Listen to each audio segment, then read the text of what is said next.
Welcome in, everybody, to a very special episode of the Football Guys Show 2-Point Stance. I am your host, Lauren Carpenter. You may know me as Stepmom Lauren, and normally I have my co-host Dave Kluge on with me at Dave Kluge on Twitter, but he had the audacity to go out of town on vacation and leave me here by myself. And we don't want that. We don't want that show just to be Lauren Carpenter. So I called in the cavalry and I brought in a very special guest to help me through this episode because we all know Lauren Carpenter needs help. Why am I referring to myself in the third person? I don't know, but it seems kind of fun. So he really doesn't need any introduction, you guys. You know him from the NFL Network. You know him from NFL Fantasy Live. You know him from Good Morning Football Weekends. You've read his work on NFL.com. He is the real big fish to my Blink 182. Please welcome Adam Rank. Welcome in. Gosh. Thank you. First of all, thank you so much. You could do this show by yourself. You don't need anybody. I don't think so. I do love that you're still using the real big fish to Blink 182 analogy. And if anybody knows the history of Stepmom Lauren and me, then you understand where that's coming from. That I used to be the opening act, or no, I used to be the headlining act. Let me get this correct. It's my story. I should know it. The headliner, and then all of a sudden, because this used to be when I was a kid, I used to go see Real Big Fish, and their supporting acts were the Aquabats and Blink 182, and eventually Blink 182 becomes this major band, and that's how I feel now every time I see Stepmom Lauren blowing up, and I'm like, oh, I used to be the headliner, and now I'm like opening a Food for Less in Tulsa, but you're out there doing major things, and so first of all, I'm proud of you, and Thank you. But this is awesome. Thanks for having me on. I really appreciate it. Absolutely. And like I said, this show is probably going to go off the rails, and it definitely would go off the rails if I was just doing this by myself. So I need you here with me. So when it does go off the rails, I don't get in as much trouble because I have you.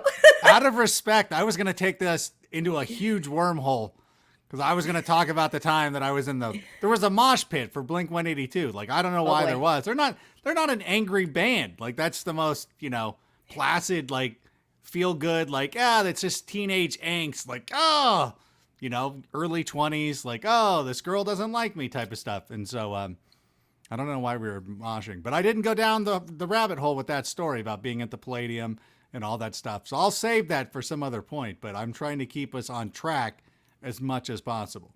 I love it. We will have to go down that rabbit hole at some point. It may not be the show, but we will do it because I really do want to hear that story. All right. Now, before we get into our very first segment, I just want to take 1 second to remind everybody that this is coming to you on a Wednesday, but don't worry. We're going back to normal next week where we go live on Tuesday at 12 p.m. Eastern Time. The replay will drop on our YouTube channel at 7 p.m.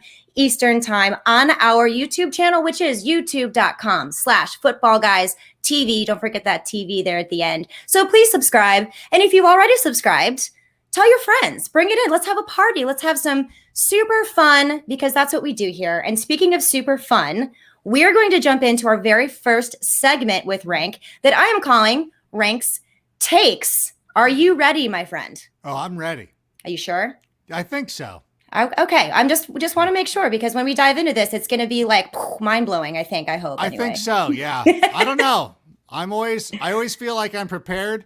And then right when the professor hands out the test, you're like, I don't remember anything. Exactly. I am the same way. This is why I have notes, which is why I keep flipping back and forth. So let's go to our very first one, Rank. There are so many things going on in the NFL right now. So I'm calling this Rank's Takes because I want to get your opinion because we all love your opinion and how eloquently that you like to talk to us about your take. First thing, in one word, what was your reaction to the Julio Jones trade to the Tennessee Titans? Amazed. One word. It's hard to describe because I felt it was a pretty good fit for him. I thought that Tennessee could have been looking to do some to upgrade their wide receiver position, and no disrespect to Josh Reynolds, but they needed a little bit of help, and I think this also lends itself to people panicking, about Derrick Henry and everything. But you're like, they lost Jonnu Smith, who had 10 touchdowns last year. Corey Davis had his breakout season finally on his way out of town. And all they really brought in was Josh Reynolds. So they needed to do something. And so I really do believe that Julio comes in and fills more of a job. Not that he's going to play tight end. He's not going full Kelvin Benjamin or anything like that. No. But he's going to be a guy that they look at when they get near the goal line. This might be an opportunity for Julio. We have always lamented this throughout seemingly the entirety of his career, that Julio doesn't get targeted enough in the red zone, which is ridiculous for a guy his size. Do you have a tall friend who is didn't play volleyball or basketball? It's annoying. What is your problem? And so that's kind of like the way the Falcons have been for the last number of years. So I think that's going to be an opportunity for him. And I think we could see his touchdowns increase this year. I'm actually anticipating it. Nice. Yeah, I agree. And I think this is also really, really good for really, not only just one really, but two reallys for AJ Brown. I love this for him because I was kind of worried about him being the only possible target besides, like you said, Josh Reynolds. So I think whereas the volume may go down because Julio Jones is there, I wonder if the quality is going to be there for us to have way more production out of AJ Brown that I really like. And I also think it speaks well for Ryan Tannehill. He's a favorite of mine. I don't really know why because they're so run heavy, but I do like Ryan Tannehill. He's a ton of fun. But he runs too. He's got some mobility. He's an athlete. There's a lot of good things. And it is weird. I don't like the Titans as much as the next person, but I'm not going to sit here and disrespect Ryan Tannehill and act like he's not a good quarterback, because you would see those comments on IG or Twitter or whatever, oh, too bad his quarterback sucks. I'm like, are you still living in 2018 where we've seen Ryan Tannehill break out now? He's an acceptable NFL quarterback. Is he the best of the best? No. Is he in Top Gun? Maybe. Is he the guy in the back of the room who has a non-speaking cameo? Possibly. But he's not, but he's still a good quarterback. You can win playoff games with Ryan Tannehill. And with some of the quarterbacks we've seen get to the Super Bowl over the last couple of years, Jimmy Garoppolo got to a Super Bowl, Jared Goff got to a Super Bowl. And I'm not saying this is a dismissive thing. Well, maybe about Goff. But it just shows you that, if you put teams around some of these competent quarterbacks, you can get the job done. Mitch Trubisky, people don't understand. He's not a good quarterback, but he was very close. That Bears team in 2018 was very close to getting to the Super Bowl. Closer than anybody wants to admit, but they were very close. That is interesting. You brought up so everyone who doesn't know this, Rank is a Bears fan. Dave Kluge is a Bears fan. So if you're watching, you can see me hold up a necklace that has the Chicago Bears logo right on there on a necklace that I got in New Orleans for free. Thank you very much, whoever that stranger was, for giving it to me. No, it was not anything nefarious on how I got it. Wait a minute. Hey. Wait a minute. I was supposed to send this to Adam Rank and I didn't. I kept it because I'm selfish like that. But speaking of the Bears, another one. I want your immediate reaction. I'm going to say one name. This is courtesy of our friend Brad Evans. Brad Evans. He's not bad. He's good. One name. I want your reaction. Justin Fields. Go. Unbelievable. Unbelievable. Just sitting there, because a lot of it, if you follow me on Instagram or anything like that, it was a lot of Justin Fields jersey swaps heading into the draft. Because maybe, we're sitting at 20 and it was going to take a trade up, but it was going to be impossible to do that unless the 49ers didn't take Justin Fields. Because I didn't believe for a minute that Mac Jones was going to be their guy. Now, it was fun to talk about hey, you know what? Kyle Shanahan, when he was in Atlanta, had a guy, it was fun to make those connections and everything like that. But really, it came down to who is the quarterback they're really going to draft. And I was hoping that it was going to be Trey Lance. It turned out to be Trey Lance. And then that's when the fun started on draft night, at least for me. And you thought hey, the Falcons easily could have gone with Justin Fields. And they went with Kyle Pitts, which it's so funny to me. If you're going with Kyle Pitts and not taking your quarterback of the future, you're thinking let's go win right now. Why wouldn't maybe it's a Julio forcing his way out of Atlanta, but why wouldn't you keep everybody together at least for 1 year? You're going to have to get rid of Julio eventually, but why not run it 1 year? See what happens. The NFC South is kind of the Bucs are obviously the defending world champions, but the Saints are going to be a little bit down. The Panthers are still a work in progress. Like the Falcons had an opportunity to kind of really make a move there, but they got rid of Julio and they drafted Kyle Pitts, which is great. I think he'll be fantastic for them. And then the Bengals were at 5 and they got Joe Burrow, and the Dolphins had Tua Tagovailoa. So then it just starts getting interesting. Like, hey, what are we doing? You know, and Carolina, the aforementioned Carolina Panthers, are in on Sam Darnold. So I love that. Thank you, Sam. The Broncos, that was the one that I was really sweating because you're like, oh, they're going to take Justin Fields. But I don't know. I think John Elway's a little bit of a stickler. And I think John Elway has a certain kind of quarterback that he looks for. So when that happened, then the excitement started. And I know this is a longer story than you anticipated. So it's okay. Go for it. Make this long story even longer. Like, people are already texting, like, is it going to, you know, and there was trades, and, like, I was asking the Cowboys to give us their pick, and then eventually they move up. And I just remember, like, when they drafted for him, or when they made the move, like, the Bears are on the clock, they've traded with the Giants, just a feeling, it's like, I think it's kind of like if you were in this Super Bowl, your team's in the Super Bowl, and you're about to close it out, and there was still a chance that the team could have drafted Mac Jones, and that would have been perfectly Bears-like. But it was kind of one of those things where you're like hoping that your team is closing out the Super Bowl, the Stanley Cup Finals, trying to get that last out in the World Series. You're just waiting and anticipating. And when Justin Fields was drafted, the unbridled joy. And I understand that, you know, things could happen. He could end up not panning out. But in this moment, this is the player that we wanted. We weren't getting Trevor Lawrence. To me, he was the number 2 quarterback coming off the board. It was a day of celebration, and I'll never forget it. And I can't wait to see what he can do. And I know that Matt Nagy's already come out and said that Andy Dalton's the starter week 1. Well, you know what? It's a long season. And, you know, if Justin Fields forces the issue, we'll see. But you know what? I'm just happy to have him on the team. Good for you. I'm very impressed with that take there. After your unbelievable, I was a little worried where that was going to go. But so you're excited about it then?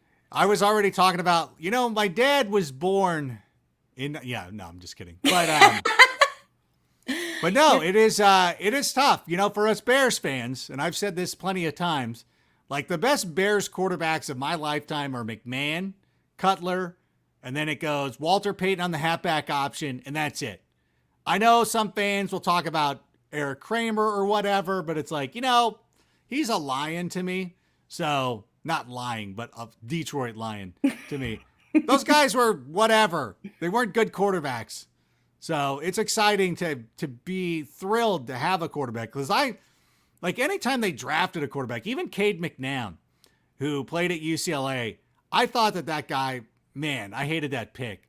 It was like, this guy, my dad's a UCLA fan, or he doesn't like USC, so I guess that makes him a USC or a UCLA guy. And he's like, Cade's good. And I remember having this conversation with him, like, no.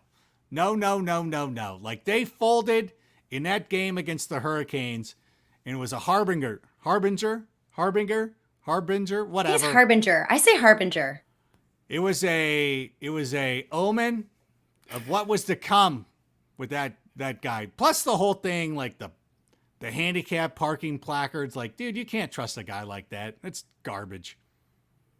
Well, I was going to go ahead and stick with something with the Bears and talk about Allen Robinson, but I think I might skip that. And I'm just going to go ahead.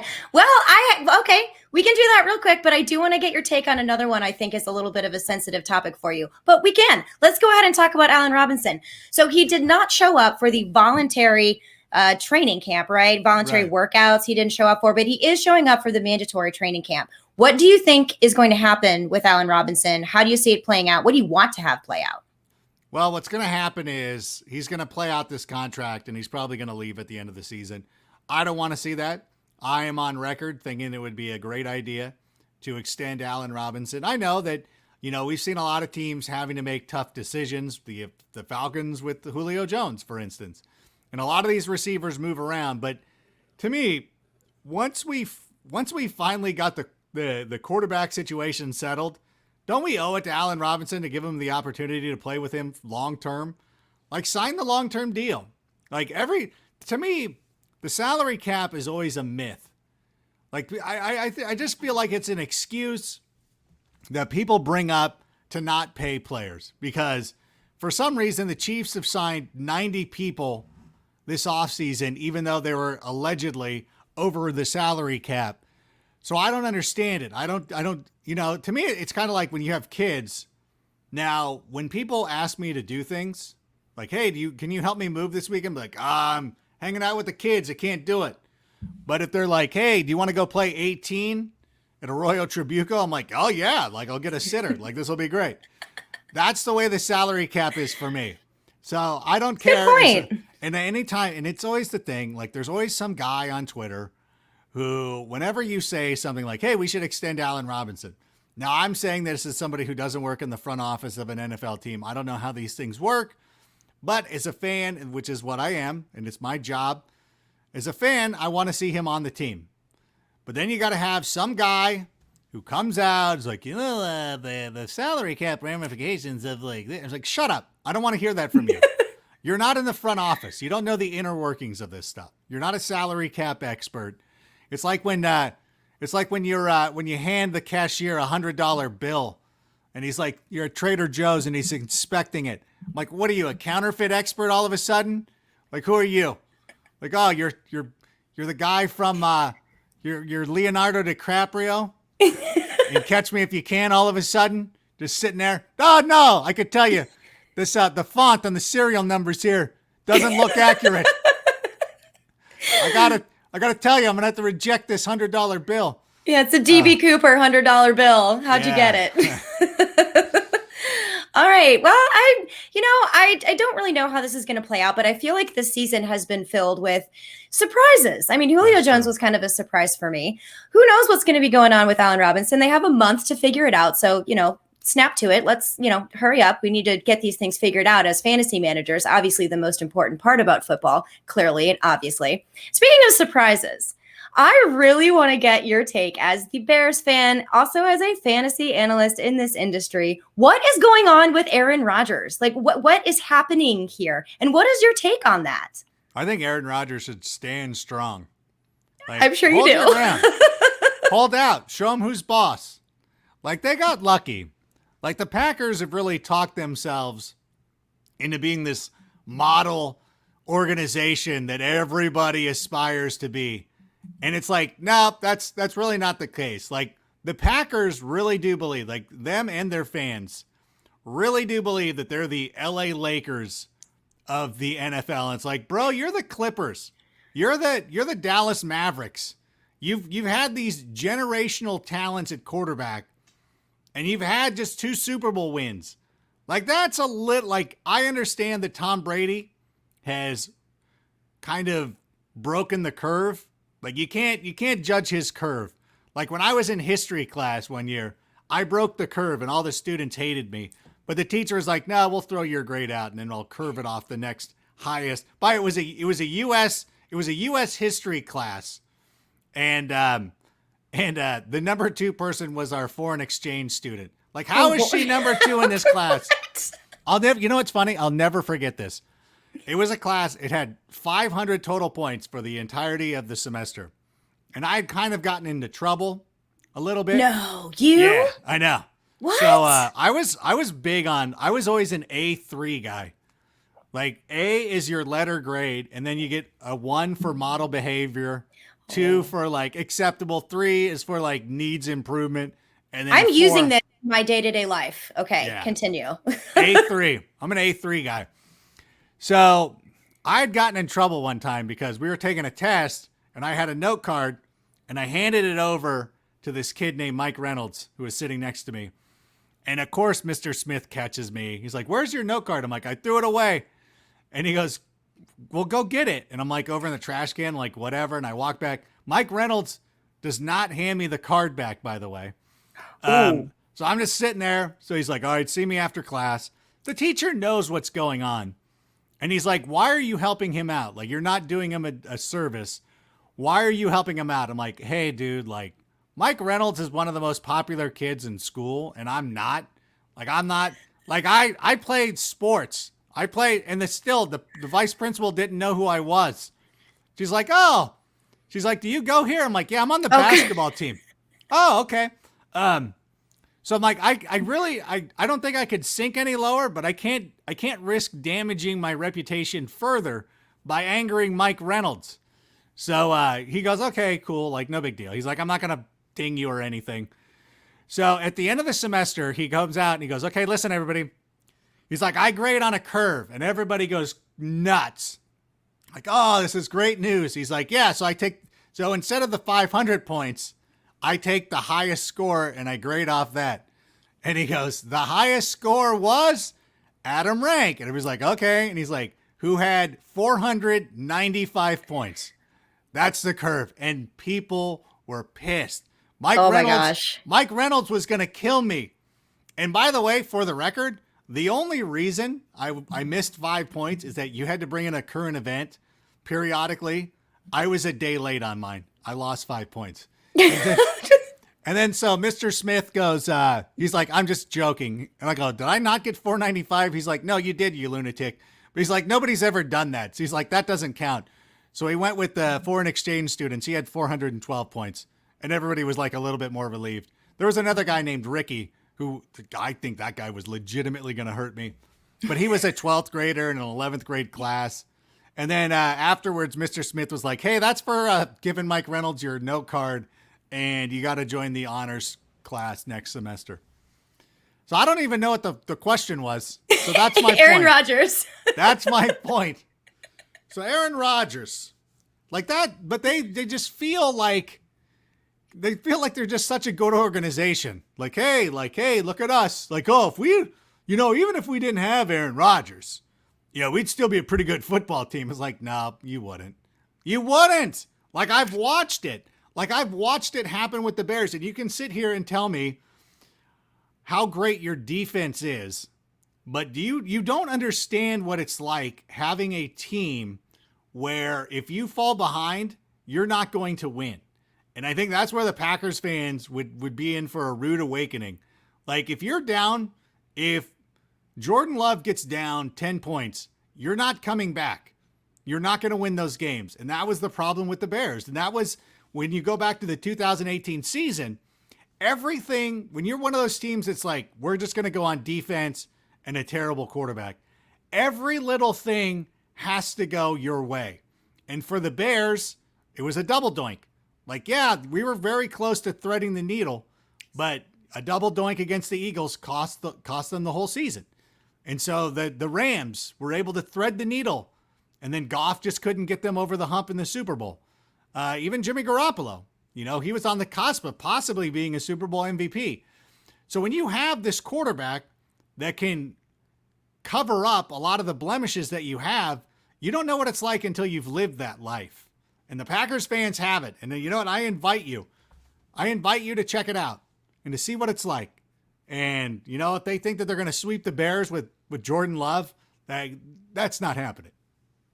So basically, moral of the story is stand strong, Aaron Rodgers. Adam Rank has your back. Hang on to those principles, young man. Go back to Hawaii and enjoy your off season while you can. Am I right? Go get Miles Teller punched in the face again. By the way, I like Miles Teller, but then I'm like a little dubious. Like, Aaron Rodgers hangs out with people that I like Nick Swartzen. You're like, oh. So you have to like him then. I don't have to. But he hangs Your out with hatred for Aaron Rodgers. Well, hatred's a hard word. Your dislike for Aaron Rodgers is palpable. I like it. But if I'm the Packers, don't let this guy push you around. You're the Green Bay Packers. You're Titletown. Show that punk, that complicated fella, where he could go. Let him sit out. See how he enjoys not making money. Yeah, and in Malibu with his fiance, Shailene Woodley. She's pretty cute, right? Yeah. Just go for it. Why not, Aaron Rodgers? Stick to your guns. All right. I knew that was going to be a wonderful diatribe. Thank you so much for sharing your internal thoughts and your struggles. Do you feel better now? There was the off the rails moment. Yes. It was good though. I'm sure we're going to have a few more before this is over. But before we get into our meat and potatoes though, I do want to remind everyone who is listening, everyone who is watching, we have an early bird discount on our premium subscription for Football Guys, and that ends on June 20th. That is just a few days away. So remember, winning consistently at fantasy football is hard. Believe me, I know. I'm in this industry and still I struggle with it. That's why you need to have analysts, you need to have people making those decisions for you, helping you with that. You can save time, and with our early bird discount, you can save money as well. If you go to footballguys.com, it's on an orange banner right at the top. It's not complicated to find it. There's only a few days left. Again, it ends June 20th. We do all the work and you guys do all of the winning. Some awesome tools in there. And speaking of winning and awesome things like rankings and said rankings. Look, we have Adam rank the number one rank that we have right here. I want to get into our main segment here. It's going to be targets that guys, not targets. Well, it is targets, but guys, we want to target and guys, we want to fade. So rank, why don't we go ahead and start off with the quarterback position? I want to know which quarterback is like a must have, a guy that you are zeroing in on in drafts for 2021. You know, for me, it comes down to how my wide receiver position works out, because I'm going end of draft. I'm going in that little run of quarterbacks where you're looking at Jalen Hurts, Ryan Tannehill, and I think Matthew Stafford's in there. Even Joey Burrow is a guy that I like a lot. So that's kind of where I'm just hanging out. I'm letting people just fly off the board. I am doing the Scott Fish Bowl. I have 1.01, and it's a 2 quarterback league where you can flex. It's a super flex. I'm thinking about going Mahomes, but I'll probably end up going Christian McCaffrey because, again, I think that when you get down to the turn, I can go Tannehill, hopefully, Tannehill, Stafford, guys like that, Jalen Hurts. I put it up on my Instagram the other day trying to figure out, like, where people were leaning. And the Titan fans always love to be disrespectful. They always have these, they always want to be disrespectful, like, feeling that, like, they want to get disrespect. their feelings. Yeah, like, oh. How dare you put Tannehill with Jalen Hurts? It's like, do you want to go look at the ADP right now? Because they're right next to each other. That's the way they're coming off the board. Like, you can get mad at me all you want. I just want to know how people are feeling. One of the things is, though, I like A.J. Brown so much is that I'm hoping that I get A.J. Brown because I would like to stack Tannehill with A.J. Brown, hopefully get Travis Kelce, see how that works. Although, it's interesting because I know we're talking about quarterbacks here, but we can talk about the receivers in a little bit. But I think, people are scared off because Derrick Henry's there, but Ryan Tannehill has shown to be a pretty proficient fantasy guy. I think Jalen Hurts at the end of last season. People forget he was the QB1.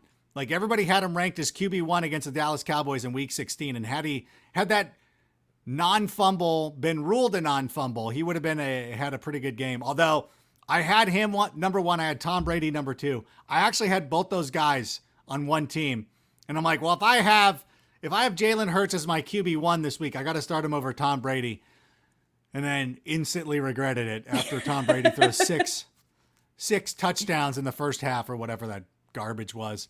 But everybody else who didn't have Jalen Hurts benefited from that call, so it doesn't matter. Because that's really what's important. You want to make sure the call's correct. And I love those two guys. And I'm even willing to go with Matthew Stafford.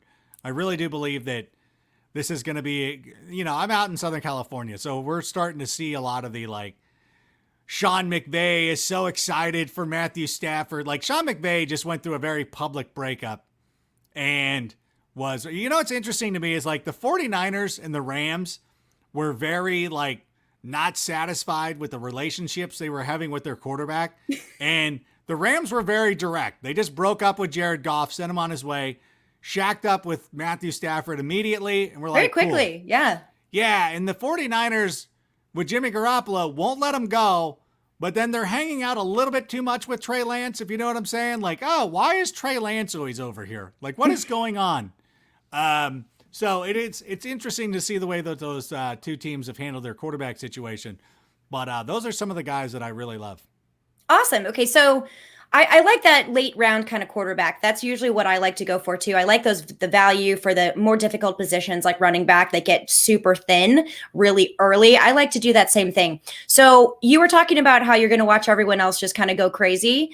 What are the quarterbacks that you are going to avoid then that people listening should maybe be like, I know he's available now, but I can wait for one of those guys that you mentioned earlier before. What are some of those names that you would recommend passing over?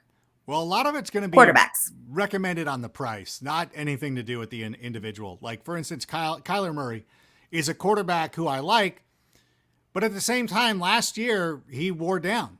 And that was always going to be a problem with him that we were concerned about. Excuse me for a second. So I got the berries in my smoothie and like the seeds. I'm catching a seed here or there.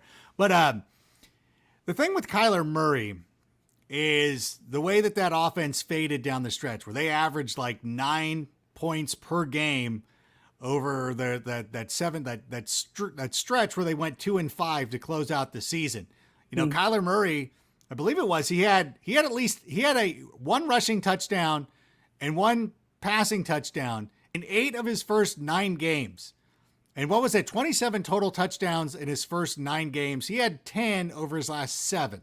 If I'm getting those numbers correct, or if I transposed them, no, I think it's 10 over his last 7. It was pretty close. I don't have the numbers in front of me either, but I think that's pretty close.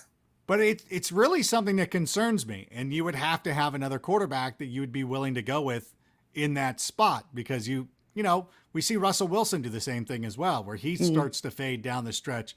And you know what? It's going to be such a long season. They talk about the 17th game and everything. Like, this really is the year that I would suggest everybody draft at least an extra quarterback. I know we like to just play with one quarterback. When it's the bye week, we'll stream a guy, no big deal. I think this is the year that you should be holding on to 2, even in traditional leagues. Superflex goes without saying. Right. But I think this is going to be a pretty important year to hoard quarterbacks, especially too, because I'll look at a guy like Justin Herbert, and I was wondering about this the other day. His rookie season was fantastic, but he also played with no fans. Like, it was, it's the equivalent of doing well in practice. And what's it going to be like when you have to go onto the road? What's it going to be like when you have to go on the road to Kansas City? Or if you play in any other place where the stadium is loud? And if we're going to be honest, it's the LA Chargers. Every game is a road game for them. So I'm really interested. I like Justin Herbert, but I'm really interested to see if there is some sort of regression this season, because it's different. These guys that were good as rookies last year did not have to face opposing crowds and, trying to get the signal in and stuff like that. So I'll be curious to see how they respond to that. That's a good point, because I really like Justin Herbert too, but I didn't really put it into that perspective. And Justin Herbert, his ADP has been skyrocketing as well. So you're more concerned with avoiding guys at their price at the draft as opposed to, right, exactly. So, and like we said before, save those earlier picks for guys that get really, really thin the further you go down the line. So let's move on to our next position. What about running back? Is there a single running back, or maybe a few, that you are like, I have to have them on my team? Well, Derrick Henry will be that person for me. I play a lot of half-point PPR, but even in PPR leagues, I think that people, they freak out too much about Derrick Henry not catching the football. The guy carries the ball well over 300 times per season. You're going to be fine. I know that he had a lot of carries last year, but he's built differently. If you look at, I think somebody posted a list of guys who carried the ball over 300 times or who led the NFL in touches. The following year, they fell off the table. There was a handful of guys that did not fall off the table. A lot of them were bigger guys. None of them built like Derrick Henry. So I wouldn't even be concerned about that one iota. One of the guys, there's some later round guys I like. Chase Edmonds is one of them. A.J. Dillon being another one. I know he scored just a pair of touchdowns last year, but I think that he's on the cusp of doing something special. Last year's darling, Clyde Edwards-Helaire, love him this season. And I know a lot of people will avoid him. A lot of people will think that he was a bust last year. And it's like, okay, like he was the RB20, but I know he's a bust because you drafted him in the first round. Like, we are all guilty of going in on Clyde Edwards-Helaire a little bit too much. Don't let what happened last season influence what you're thinking for this year, because obviously the Chiefs organization really believes in him. Andy Reid thought that he was a Brian Westbrook type of player. And one of the things that really held him back last season was his strength. We saw it in week 1. It was something that we didn't want to see in week 1, where they were trying to force feed him the ball in that game, and he got stuffed at the goal line repeatedly. And you're like, uh-oh. Hopefully that's something that he's worked on in the offseason. And so, again, with the Chiefs offense improving on the line, I'm very comfortable going with Clyde Edwards-Helaire, because I know that he's going to tumble, because people are going to be scared off because of what happened last year. Don't be that person. Make a move for him. I know, I agree. I really like Clyde Edwards-Helaire also, and I will be that person that helps the subterfuge and the sabotage. And I'm going to be like, yeah, no, Clyde Edwards-Helaire, gross. I mean, did you see how bad he was last year? And just really help, especially my home leagues, the bar leagues, just to perpetuate this reputation that he may have as being a bust. I don't care. I'll take him. I'm the exact same boat as you. I love Clyde Edwards-Helaire. But let's do the flip side then of the running backs. If we love Clyde Edwards-Helaire for the Chiefs, who should we be avoiding for our 2021 leagues? By the way, you should not be giving out faulty advice. That's like a doctor being like, no, smoking's good for you. You're fine. You have a Hippocratic oath to uphold the integrity of fantasy enthusiasts everywhere. For my fans that listen, look, my fans, like I'm so important. For people that listen, sure, I will do that. But when it comes to home leagues and bar leagues, and my league mates may be not the most savory of folks, I will use unsavory tactics, and I'm not going to apologize for it. Now, that's fair. Running back fade, go. Well, very bossy. It's probably too easy to just say Ezekiel Elliott because really, yeah. You know what? Mike McCarthy's history is not really letting running backs shine. I think he's had one top 10 running back in his entire career, rushing wise. So I just don't think that he commits to the run enough. I thought it was always something that, was a problem for him with the Green Bay Packers. Not that they had great running backs, but they had Eddie Lacy for a couple of seasons. But he always just leans back and lets the quarterback dial it up. And we saw it last year with Dak Prescott was on his record-setting pace before his ankle injury. Mm-hmm. And then this year, they still got a great receiving core with Amari Cooper, Michael Gallup, and, of course, CeeDee Lamb. Blake Jarwin is supposed to be back.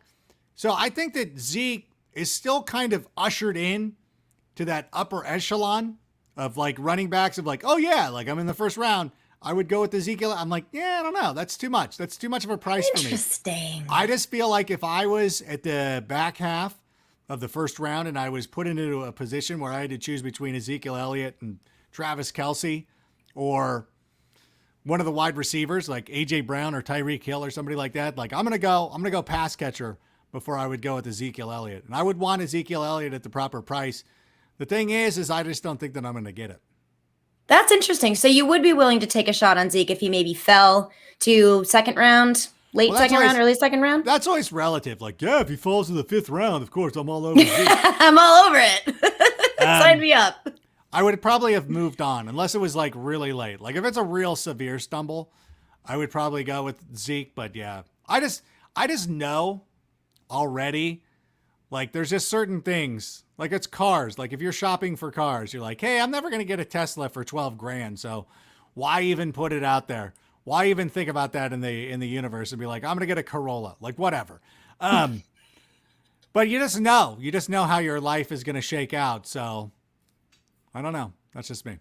Interesting. So you brought up a couple wide receivers there. Let's talk about a wide receiver target that you are excited about. I know you had mentioned A.J. Brown. It was interesting you put A.J. Brown in the same sentence as Tyreek Hill, which I also agree with. But is there another wide receiver, maybe not, I don't want to call sleeper, but maybe not the obvious one like an A.J. Brown or Tyreek Hill or, maybe even, I don't know, Amari Cooper is another name that flies out to me. Who are you targeting at the wide receiver position specifically?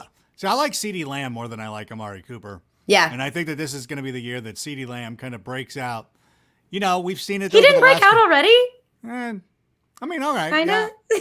It depends. Yeah, I know. It depends on how you're defining that. But when guys take the leap, the Chris Godwin leap, the Calvin Ridley leap. Yeah, for sure. This is going to be that year for CeeDee Lamb. And so the first Cowboys pass catcher for me is going to be, I would not draft Amari Cooper. I would take CeeDee Lamb in that spot. I'm willing to roll the dice on DJ Moore this year as well. Although Terrace Marshall is kind of interesting to me because that was a player that should have been more well regarded coming into the draft, but he was fighting an injury. And so he's going to be a later round pick that could end up being pretty good. Could end up, moving past both those guys, DJ Moore and Robbie Anderson. But, DJ Moore is somebody I'm very comfortable. Even though I had my problems with DJ Moore last season. I was just going to bring it up, so I'll just let you continue. But again, that's another instance of don't let last year dictate too much what you want to do this season and kind of keep an open mind on players, especially ones as talented as DJ Moore. And of course, I would be remiss if I didn't come through and talk about, Darnell Mooney. Of course. And this is the thing that kind of kills you as a Bears fan, because the better Darnell Mooney does this season, the more likely it is that Allen Robinson is not going to be brought back. Like, it's going to make the Bears more comfortable to be like, oh, okay, like, it's fine. Allen Robinson can walk, you know. And so it's unfortunate. It's bittersweet to see how well he does. And just to see how much of an impact Darnell Mooney has already made on guys like Jalen Ramsey and Darnell Savage, who, for like, I know that we're being stupid by like, hey, like, Darnell Mooney made this nice move on Jalen Ramsey, and Jalen Ramsey could have just let it go. But he's got to get up in every Bears fan's mentions. Like, it was pretty sad I felt embarrassed for Jalen Ramsey. Like, bro, he's like, dude, people are tagging me. I'm like, you've got 1 million followers. How many times are you tagged a day? And why are you looking? And if it's somebody that you're not following, how do you see it? So, I mean, I have trouble keeping up with people who tag me with stuff in Instagram. And I have a fraction of the followers that he does. Like, get over yourself. Like, you were searching your name out at that point. Oh, yeah. And Darnell Savage was doing the same thing. So, I don't know. They must see something on tape that makes them afraid of Darnell Mooney, that they got to come out and preemptively try to shut him down. Darnell Mooney. You know, I really like that one too, but what about Anthony Miller? Is he still on the Bears? No, what is he doing? He's still on the Bears. It's actually probably going to work out pretty well because he's talented, but he just made some bad choices.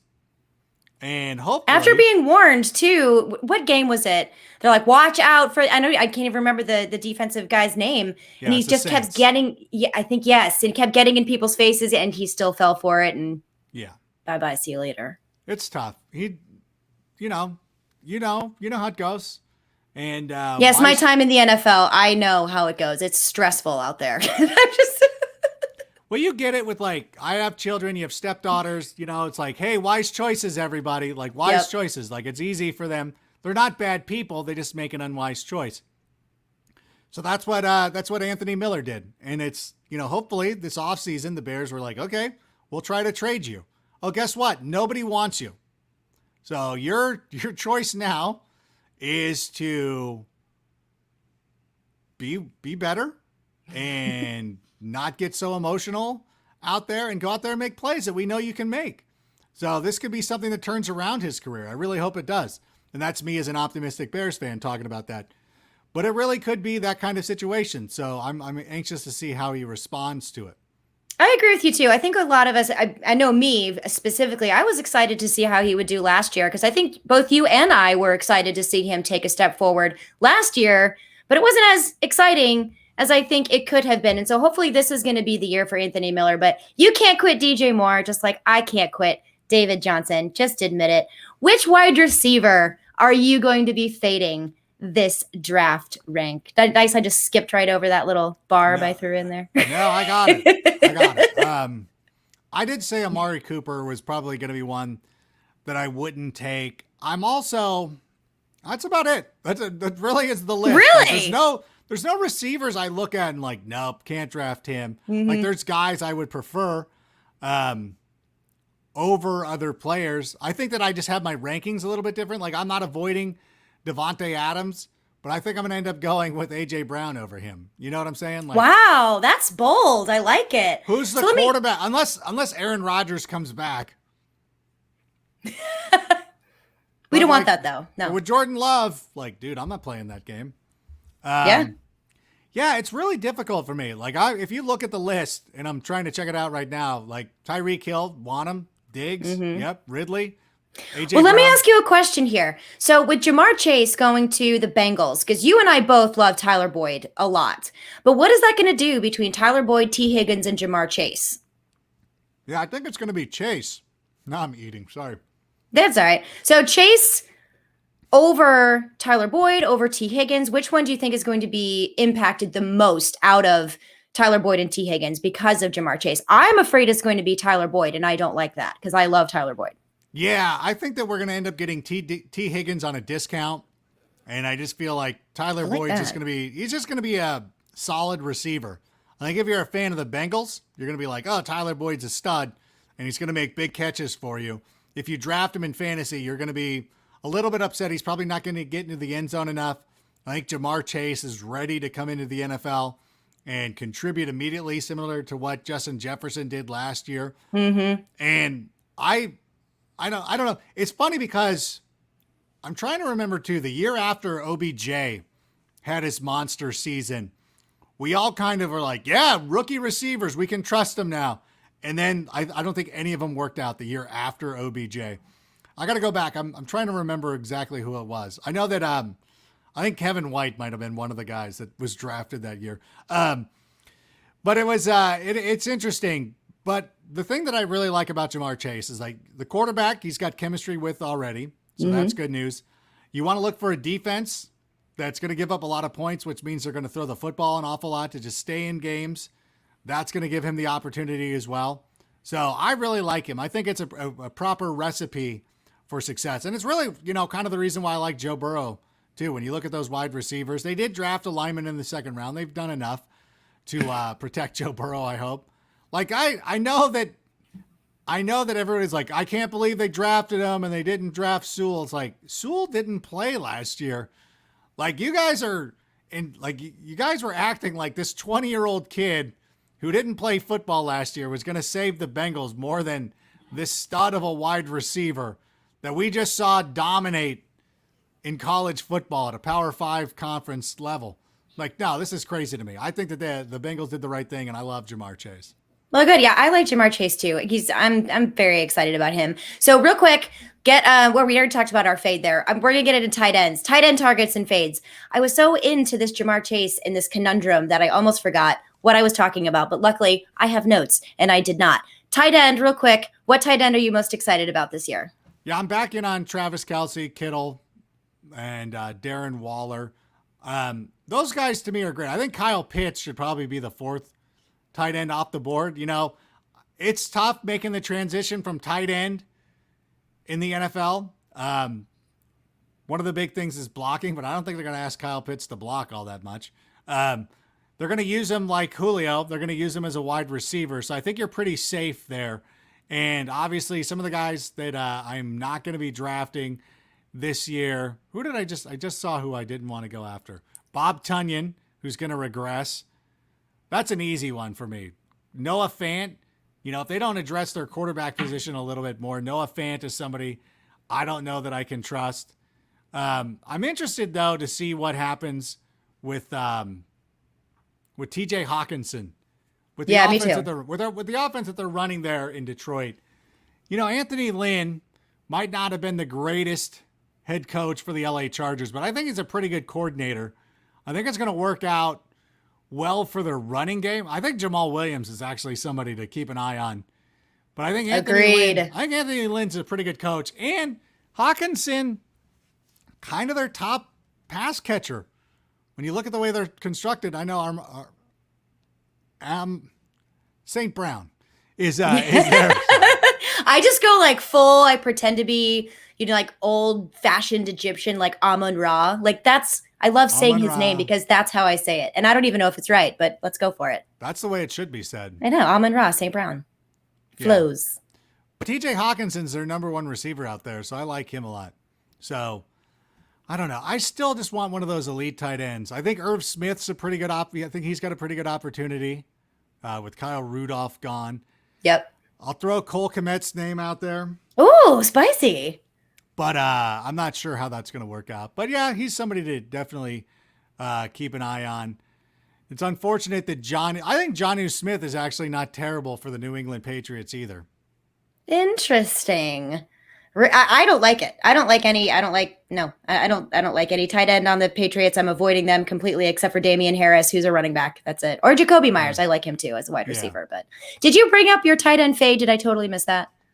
I tried to sneak in Noah Fant and Bob. There you go. That's right. I thought you did. And then you were so smooth about it. It just, because I don't pay attention to you when you're my guest on my show. I like to be positive. Like it's always so relative.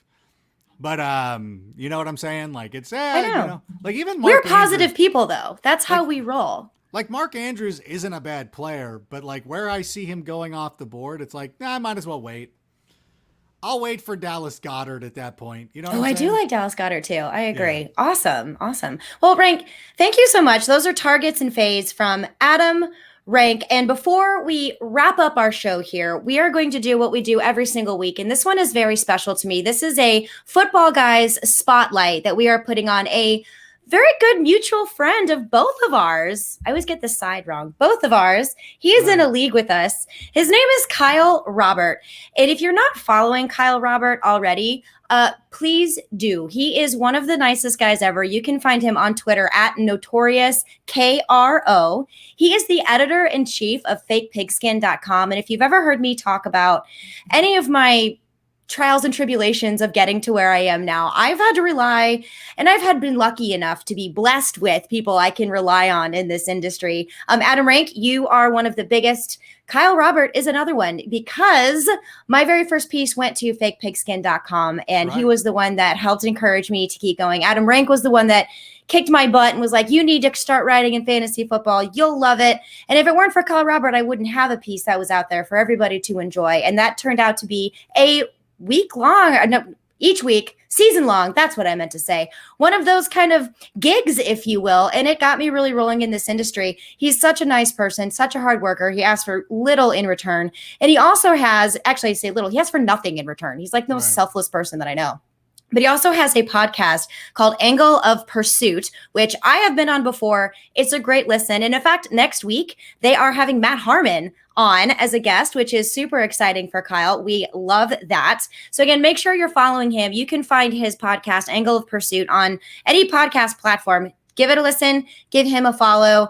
We would really appreciate it. I know from the bottom of my heart, because he's a really good friend of mine. And I'm just saying Adam's going to appreciate it. He has to agree with me, because that's his job. You know, I don't care for him that much. You know what? Kyle listens to this. Kyle, because when we're doing our draft, he's always the guy who's on camera, but he's not facing the camera. And the only time he looks at the camera is to talk S about your pick. Like, no, he does not. He'll be sitting there and be like, whoever you're like, you drafted the wrong Rams receiver. And he'll just go back to his board. Like, no, he's a great guy. Like, you really should follow him and listen to him. I'm going to be on his podcast soon. I know we were trying to work out some dates. Awesome. I was, I'm trying to, my schedule get settled. But I want to make sure that, for our, what's the league name that we're in? Rank Amateurs? And File.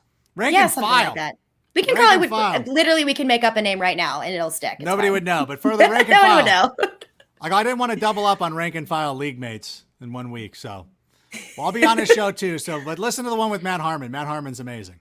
Also a great guy. Go follow him at Notorious Crow. And Rank, in case anyone isn't following you, which is very odd, please tell everybody where they can find you and where they can find your work. Oh, that's fine. They don't have to. But you can follow me on Twitter at Adam Rank. There's a lot of bear stuff. There's a lot of golf stuff. So be careful. Be warned. In addition to that, you can follow me on Instagram, Adam Rank NFL on Instagram. And, of course, watch NFL Fantasy Live this fall. You can watch Good Morning Football Weekend. I think I'm coming back for that show. We're still, working out our schedules. And, that's one of my favorite things about Good Morning Football are your clips on Good Morning Football Weekend. And, of course, I love Colleen Wolfe, too, to death. But, yeah, it's hilarious. I love it. Yeah, if they asked me, like, would you rather do Fantasy Live or that? I'd be like, give me the Saturday morning. It's more hilarious. Enjoyable. I think your figure skating bit was one of my favorites. Oh my God. Yeah. He was in a unitard, just in case everybody wanted to know. Still have it here at the house. So I saw it was epic. Yeah, that was fun. It was quite beautiful. Very flashy. And Rosie McGee took a lovely picture of you afterwards, which I thought was equally hilarious. All right, guys, that wraps it up for this very special episode of the Football Guys Show. 2 point stance. Again, very awesome, big, huge, ginormous thank you to Adam Rank for helping me out with this show today. Dave, I hope you are having a wonderful time on vacation. Again, we are going to go back to our normal broadcast time next Tuesday at 12 p.m. Eastern time, and the replay will drop on our YouTube channel at 7 p.m. Eastern. And make sure you're subscribed there so you don't miss it. That's youtube.com/footballguystv. Don't forget that TV there at the end. And it's not just our show that's on there, although our show is pretty amazing. We have other great content on there too, like the Audible. You've got the Mailbag Show. You've got the Dynasty Show. You've got the Dynasty Newsletter Show. There's the Power Grid. There are a ton Great content, great people. Check it out, subscribe. Tell your friends to subscribe. This is what we do. We create a community and make it a ton of fun. But Rank, thank you again so much for joining us. Couldn't have done this without you, my friend. Love your Bears take and your diatribes, which is why I love listening to you so much. Appreciate you, my friend. Thank you, Lauren. Appreciate you having me on. Have a good one, guys. Take care.